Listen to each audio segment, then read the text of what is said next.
현장의 분위기는 이사 가야 되느냐, 밀려나느냐, 안 나느냐.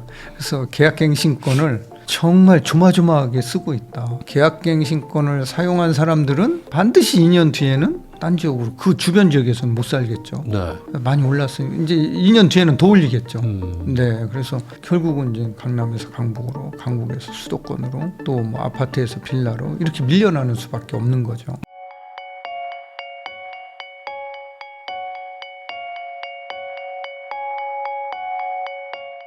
고준석 대표님하고 이야기 나누고 있는데요. 그러면 또 하나 지금 문제되는, 그리고 이제 답이 없다고 얘기하는 데가 이제 바로 이제 전월세 임대차 시장인데, 이쪽은 지금 뭐 얘기들이 뭐 한 2년 전 뭐 이런 시세 대비해서 보면은 뭐 많이 올랐다. 그래가지고 이제는 올려주기가 겁나가지고 다 그냥 갱신권 쓴다. 뭐 이런 얘기들도 막 지금 나오고 있거든요. 실제 지금 뭐 전월세 시장, 이 현장의 분위기는 좀 어떻습니까? 현장의 분위기는 이사 가야 되느냐, 밀려나느냐, 안 나느냐. 그래서 계약갱신권을 네. 정말 조마조마하게 쓰고 있다. 또 소유자가 입주하거나 직계 좀비속에 들어온다라고 하면 비워줘야 되잖아요. 네. 네, 계약갱신권 사용할 수 있음에도 불구하고 사용 못하는 경우가 발생하는 사람들은 밀려나는 그런 상황인 것 같아요. 그래서 네. 계약갱신권을 사용한 사람들은 반드시 2년 뒤에는 딴 지역으로, 그 주변 지역에서는 못 살겠죠. 네. 많이 올랐어요. 이제 2년 뒤에는 더 올리겠죠. 네, 그래서 이게 바로 이제 물량 자체가 네. 줄어들고 있고 장기 현상이 나타나고 있고, 이런 토어제를 뭐 서울 전 지역에 지정한 이런 효과로 보이네요. 지금 갱신권을 쓰는 사람들은 사실 23년에 계약한 분들이니까 네. 그때가 또 전세가가 또 확 빠졌었을 때고, 그때 기준으로 좋은 집 들어가야지라고 해서 옮기셨던 분들 입장에서는 지금 갱신권을 만약에 못 쓴다면 네, 시세가 많이 올랐거든요. 억울하죠. 거의 한 30% 막 오른 데들도 많거든요. 네, 네. 한 2년 전 대비해가지고. 네. 그거 올려주고 살기가 현실적으로 어렵잖아요. 아니, 분급쟁이들이 네. 몇억 원이라는 돈을 2년 만에 모을 수가 있나요? 뭐 징여받지 않는 이상은, 네. 주식으로 대박이 나지 않는 한은, 그게 불가능하거든요. 그러면은 결국은 이제 강남에서 강북으로, 강북에서 수도권으로, 또 뭐 아파트에서 빌라로 이렇게 밀려나는 수밖에 없는 거죠. 네. 그러다 보니까 요즘에는 그냥 반전세로 그 올려주진 못하니까 뭐 월세 뭐 40, 뭐 80만 원 더 드리겠다, 이렇게 해가지고 하는 경우들도 있는 것 같은데, 있죠. 그 집주인들도 소위 말하는 이 올전세보다는 일부라도 좀 반전세로 돌리는 경향을 보이는 게 맞나요, 지금? 훨씬 많죠. 뭐 집주인들의 이제 연령층이 네. 은퇴 이후에 이제 뭐 5, 60대 넘어가신 분들도 굉장히 많으시거든요. 이분들은 지금 정기금 금리 이자가 2.5에서 2.7 정도 네. 1년 정기금 이자를 주는데, 이거 운영하기가 이게 쉽지 않거든요. 그렇더라고 뭐 주식에 분들이 막 적극적으로 투자할 수 있는 연령도 아니시고, 월세로 받는 게 네. 어떻게 보면은 은퇴 자금으로 쓰기에는 훨씬 더 수월하고 용이하죠. 그래서 반전세는 많이 나타날 걸로 보입니다. 앞으로도. 그러다 보니까 소위 말하는 이제 올 전세는 많이 좀 줄어들었고, 실제 매물도 없어가지고 요즘에 뭐 2,000세대, 3,000세대인데 전세 뭐 한두 개 있다, 뭐 이런 기사들도 막 계속 나오거든요. 네, 네. 실제로 그렇게 전세가 급감한 게 체감이 되나요, 지금? 전세 매물 보면은 올 이제 서울 부동산 정보광장에 따르면은 지금 9월 현재 서울 지역의 월세 비중이 65% 정도로 나오고 있어요. 그럼 뭐 전세가 35%라는 거잖아요. 네. 그러니까 월세 비중이 많이 늘어나는데 늘었네요. 3년 연속 증가 추이로 지금 나타나고 있어요. 근데 2024년, 2023년도부터 이제 월세가 증가하기 시작해서 결국에는 이제 65%까지 월세 계약이 지금 뭐 진행되고 있는 걸로 이렇게 나타나고 있네요. 그 최근에 저 기사 보니까는 입주장인 지역들, 그러니까 소위 막 이제 막 신축 들어오는 동네들도 전세가 뭐 안 떨어진다, 네. 뭐 이런 얘기들이 나오더라고요. 네. 실제로도 그렇게 안 떨어지는지, 그리고 왜 그렇게 버티는지, 전세가 보통 입주장세는 좀 빠지잖아요. 빠지죠. 이게 네. 이제 실거주 의무 부담도 있고요. 실거주 의무 부담도 있고, 또 하나 이제 신축 아파트 선호 현상 때문에 전세라고 하면은 다른 지역에서도 그 지역을 보고 있다라는 거죠. 네.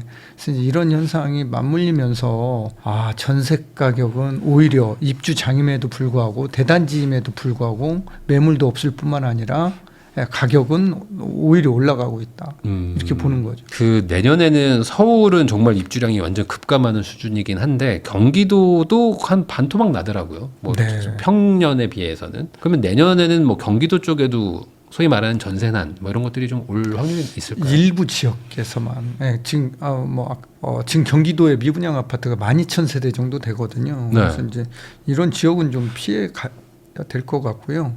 그러니까 서울 접경 지역 중심으로, 그러니까 과천이라든가 광명이라든가 하남이라든가 분당, 판교 뭐 이런 지역 중심으로 조금 뭐 봐야 될 것 같아요. 그러니까 이제 이런 지역은 우상향할 가능성이 있죠. 전세도. 네, 전세도. 네.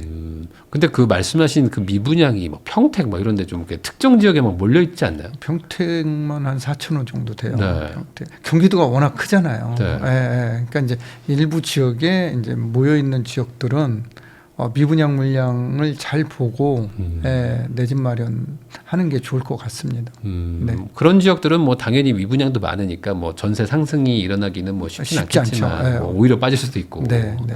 그런 지역 아닌 곳들은 전세 상승이 좀 예견된다. 네, 네, 네. 그러면은 내년 내후년 뭐 해가지고 뭐 길게 보는 분들은 뭐 28년, 29년에도 입주가 없을 것이다. 뭐 이런 얘기들 나오고 있는데 그러면은 보통 전세는 그래도 요즘에는 한 4년 정도 생각하고 들어가시니까 그 4년 안에는 전세가는 뭐 계속 우상향한다. 뭐 이렇게 봐야 될까요? 그렇게 봐야 될 것 같아요. 서울 수도권 일부 지역에서는 지금 뭐 발표 자료를 보면 착공 인허가, 네. 준공 이게 지금 다 그래프가 하방향하고 있어요. 급감하고 있습니다. 네. 그러니까 이제 이게 인허가를 받아야지만 착공을 할 거고 네. 착공을 해야지만 준공을 할 거잖아요. 그래야지만 입주를 하는데 이 그래프가 다 지금 떨어지고 있기 때문에 뭐 2028년도 지금 현재 상황보다 더 악화되지 않으면은 다행이다 이렇게 또 보는 거죠. 네. 근데 이 전 월세가 만약에 상승하면은 이거는 매매가 상승하는 거랑은 훨씬 다른 의미로 더 무겁게 정치권이 받아들일 수밖에 없는데 왜냐면 이거는 완전 표심하고 또 직결되잖아요. 네. 그래서 또 경력이 오래되셨지만 과거에도 보면은 이제 전세가 뛰면은 이제 전세 잡아달라고 뭐 전세는 어쩌냐 하면서 이제 막 언론에서 막 난리가 난단 네, 말이죠. 네, 네. 그러면 정부도 가만히 있지는 않을 것 같은데 뭐 전월세 관련돼서 급등하게 되면 어떤 방법을 좀 쓸까요? 그러니까 이제 임대사업자 규제를 풀어서 네. 전월세 상승률을 막는 수밖에 없는 거죠.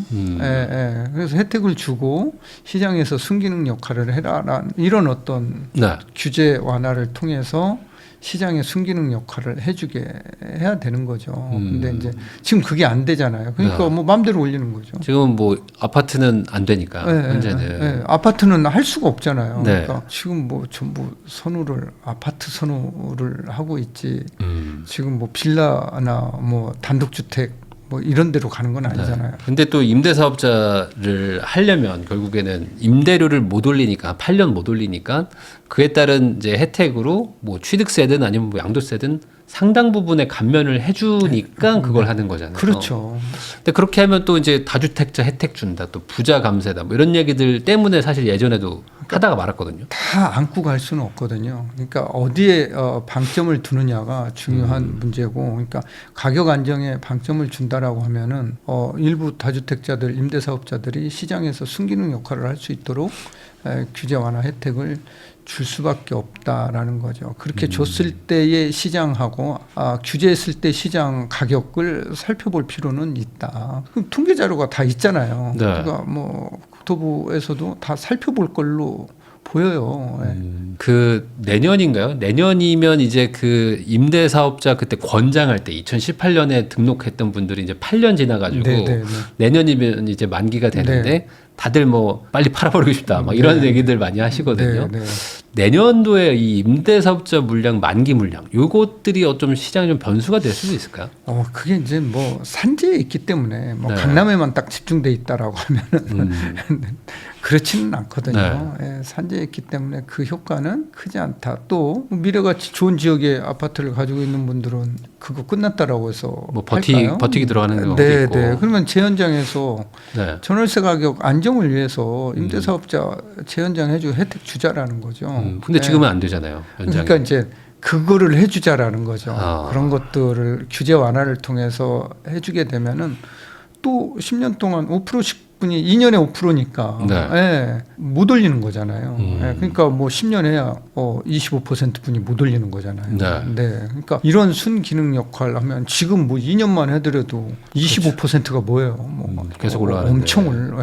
이런 거를 막아주자라는 거죠. 그러니까요. 이게 결국은 누구를 위한 거냐라는 거죠. 예, 누구를 위한 거. 어떻게 보면은 왜 부자들한테 다주택자들한테 왜 그런 규제 완화를 해줘? 그 혜택이 바로 무주택 임차인들한테 간다라는 거예요. 공유한다라는 거죠. 네. 그러면은 이게 될까요? 안 될 가능성이 높죠. 저는. 이게 방법이긴 한데 그러니까 되냐라고 보면 안 될 확률이 뭐 높다. 얘기를 아무리 하면 뭐합니까? 그럼 안 되면 방법은 없는 거예요. 안 되면 방법이 없죠. 계속 얘기 나오는 그 2+2+2 뭐 3+3+3 이쪽으로 갈 확률도 좀 있어 보이지 않아요? 뭐 입법하면은 가겠죠. 네. 근데 이제 그렇게 하면은 시장은 2+2 해가지고 효과가 없었잖아요. 근데 그러니까 뭐 3+3+3을 하게 되면 더 효과가 없겠죠. 근데 이게 단기적으로는 한번 시장을 어쨌든 거주자들 입장에서는 좀 혜택이 생기는 거니까 네. 이런 어떤 좀 극약 처방을 한번 써보시지 아니죠. 않을까? 소유자들이 입주하겠죠. 소유자들이 입주시키겠죠. 입주할 것이다. 어떻게든. 예. 입주해서 올려서 내보내겠죠. 오히려 이제 평안하게 살던 분들이 나가야 되는 그런 이제 상황을 또 도래에 맞이할 수가 있습니다. 그게 공감되는 게 지금 15 대책 딱 나오고 나서 지금 집주인들이 들어오겠다고 얘기를 통보 받았다. 나 네, 어떡하냐 하는 분들이 지금 뭐 많죠. 채팅에 막 써요. 네, 예, 네. 지금 걱정이라고 어떻게 해야 될지 모르겠다. 집 사야 되냐고 뭐 이런 얘기들 하시거든요. 네, 네. 그러면은 오히려 지금 이런 그 임차인 보호 정책들이 늘어나면 늘어날수록 이제 임대인들은 뭐 자기가 실거주를 한다든지 공실로 만들면서 어떻게든 대응을 할 것이다. 네, 네. 그런 개념으로 가는 거죠. 그러니까 혜택이 아니라 이제 규제 일변도로 가면은 네. 이분들도 뭐 살 길을 찾는 거니까. 그렇죠. 그러면 이제 아무튼 임대인 입장에서는 네. 뭐 무조건 내보내려고 하겠죠. 333을 주는 네. 임대인은 없을 거예요. 그러니까 부산에 살다가도 서울로 입주해서 살 겁니다. 뭐 토요일 일요일만이라도 와서 산다고 뭐 이런 사람들도 뭐 있을 수도 있고. 네. 그게 이제 그러니까요. 부작용이 크게 나타날 수 있다라는 거죠. 오히려 전세 대란을 일으킬 수 있다. 이렇게 보는 겁니다. 그래서 외국이나 뭐 선진국 같은 경우는 다 이제 민간에서 이제 임대 사업자를 좀 활성화를 시켜가지고 그렇습니다. 혜택을 좀 주면서 네, 이제 네. 일종의 좀 상생으로 가는데 그렇죠. 우리는 좀 그게 잘 안 돼요. 부자의 타켓이 찍혀버려요. 그러니까 이제 임대사업자 규제를 할 게 아니라 네. 완화를 통해서 진짜 시장에서 순기능 역할을 할 수 있게 네. 뭐 정책이 좀 나와야 될 것 같아요. 사실 다주택자를 더 권장을 해야 이제 신규 빌라나 뭐 오피스텔도 분양받고 하면서 그걸로 이제 그런 또 시장들이 전월세가 살아나고 공급되고. 공급이 되고 또 분산이 되고 수요가 이런 시장이 형성이 돼야 되거든요. 그게 딱 막혀버리면 안 돼. 그러면 이런 상황에서 결국에는 이제 전 월세를 살던 분들 입장에서는 이제 계속 불리해지는 상황으로 가는 건데 말씀하신 것처럼 이제 뭐 밖으로 밀려 나가든 빌라나 뭐 오피스텔로 가든 뭐 이렇게 하실 거 아니에요. 뭐 어쨌든 뭐 돈을 올려줄 수 없으면 대응을 해야 되니까 네.